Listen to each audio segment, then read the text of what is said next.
My name is Lawrence Daly. I am a forensic child sexual abuse investigator, interviewer, and educator. The following is going to be a diagram on the investigations and interviewing of an investigative child sexual abuse interview. There will be criteria that I want you to consider when you investigate or interview child sexual abuse allegations.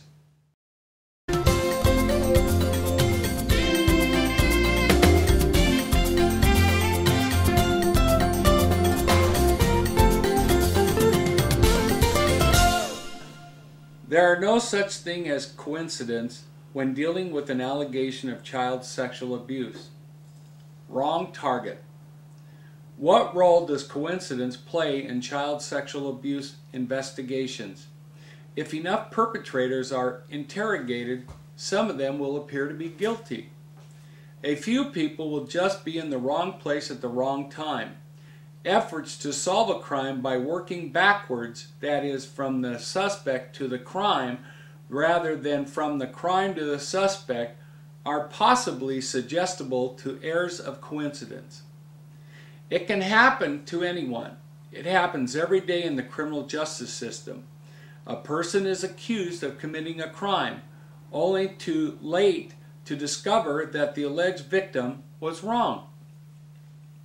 The question the law enforcement child sexual abuse investigator needs to ask in every investigation is: 1. Do they have the correct perpetrator? 2. Is the crime alleged physically possible? 3. Is there an improper motive for the alleged perpetrator to be identified as the wrong target? Skeptics. Skeptics often say they do not believe in coincidences. However, when looking for patterns within large number of items, that is, events, suspects, coincidences are inevitable. The law enforcement child sexual abuse investigator must be able to mentally handle the challenges which are presented when dealing with an allegation of child sexual abuse. One of the mental strategies which the investigator will face is skepticism, which is a provisional approach to claims. It is the application of reason to any and all ideas. No sacred cows allowed. The law enforcement child sexual abuse investigator should be skeptic about the allegation, not as a denial that the allegations aren't true, but to us it is a method to critically think about skepticism, which is a method, not a position. Ideally, law enforcement child sexual abuse skeptics do not go into an investigation closed to the possibility that a phenomenon might be real or that a claim might be true. When an investigator states they are skeptical, they mean that they must see compelling evidence before they believe the allegation is true or false. Respected. When law enforcement child sexual abuse investigators take charge of their careers and conduct thorough, complete, and competent child sexual abuse investigations, there are no coincidences when these type of investigators find success in finding the truth. It is that criminals are generally not masterminds. In child sexual abuse allegations, although the range of pedophiles' occupations can range from a Boeing engineer to a carpenter, the child sexual abuse investigation needs to be straightforward. The majority of alleged perpetrators want to confess to committing the incident. The investigator needs to open the door and let the perpetrator in so he or she can confess to the allegation, which were made against them. Supervisors of the law enforcement child sexual abuse investigator should encourage and respect his or her investigator alternative explanation for his or her findings, as a gut reaction based on feelings may be the difference in arresting and criminally charging any and all individuals. On occasion, a law enforcement child sexual abuse investigator will take a position in the case he or she is investigating which may be found to be against what other professionals believe what actually took place. It is a curious conflict which occurs behind closed doors where the investigator states he doesn't believe the alleged victim and witnesses. This is a difficult position to be placed into, playing the role of the devil's advocate. The law enforcement child sexual abuse investigator may have to turn to the child sexual abuse experts who can provide their opinion on the facts as they have been presented. There is no coincidence that a trier of the facts should be able to conduct the pinch test. That is, to make sure they are using their critical thinking skills to come to the complete, thorough, and competent decision about the investigation. Intrigued. Coincidences fascinate law enforcement child sexual abuse investigators. The investigators seem to compel a search for their significance in a child sexual abuse investigation. More often than some people realize, however, they're to be expected and require no special explanations. Coincidences can be a trap when perpetrators' modus operandi and similar fact evidence are used for child sexual abuse crime linkage purposes. Law enforcement child sexual abuse investigators need to make sure they don't get trapped into data and refuse to use common sense. Law enforcement child sexual abuse investigators working high stressful child sexual abuse cases are often confronted with the roller coaster situation, where the ups and downs erect barriers, boundaries, which cause the investigator to detour from their eventual correct hypothesis. When biological and physical evidence is located at the crime scene, this is not a coincidence when the law enforcement child sexual abuse investigator evaluates the evidence of the alleged crime. They must consider what conditions were necessary for certain aspects of the crime to be possible. Therefore, examining and evaluating the evidence is a must. Coincidence, also known as similar fact evidence, shows that conduct in other occasions is too similar to conduct with which the accused is charged. When conducting a crime reconstruction, there are a long line of necessary investigative steps and forensic processes utilized in order to identify the value of the evidence. It is not a coincidence to find specific evidence at a crime scene, such as cigarette butts, beer cans, pop bottles, and so forth. Evidence.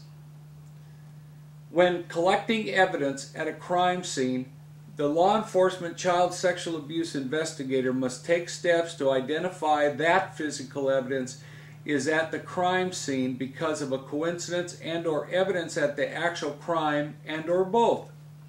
A law enforcement child sexual abuse investigator should take the following steps to determine coincidence, foreign and/or other evidence of a crime. Number 1, protection from the environment and those in it. Number 2, documentation, notes, sketches, photos, videos, and etc. Number 3, collection, packaging, marking. Number 4, preservation before delivery to the lab and in the lab. Number 5, transportation to the forensic lab. Number 6, identification as a general kind of evidence based on its properties. Number 7, comparison to knowns, unknowns, and controls. Number 8, individualization as a unique piece of evidence. Number 9, interpretation, consideration with other evidence from the case. Number 10, disposition, storage, destruction, loss, deterioration. Context. When the law enforcement child sexual abuse investigator conducts a child victim interview and the child is able to provide a context of the sexual abuse incidents, this is not a coincidence. Law enforcement child sexual abuse investigators must strike a balance between stability and responsiveness. This is difficult when there is limited resources and unexpected consequences.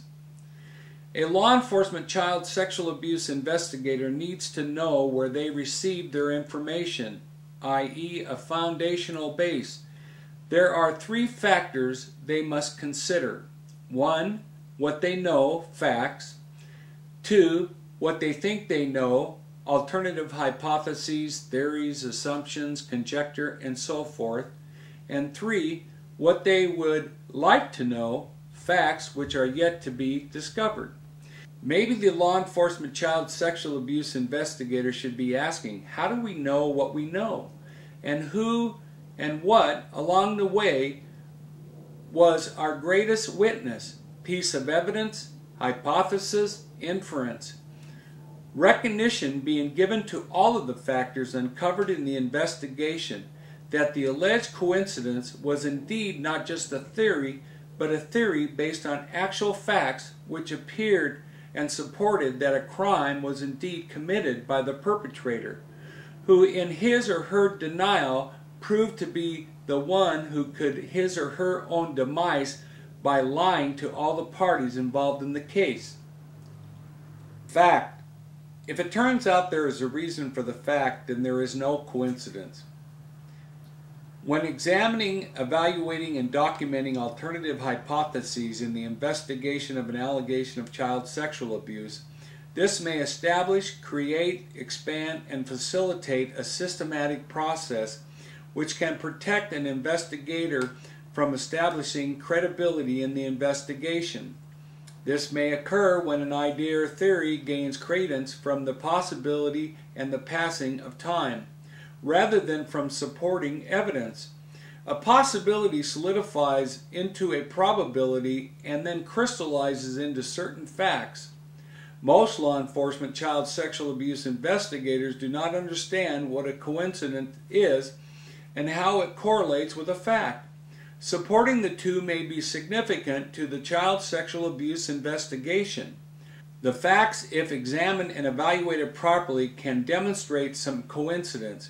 However, the fact that an act occurred may seem like a coincidence.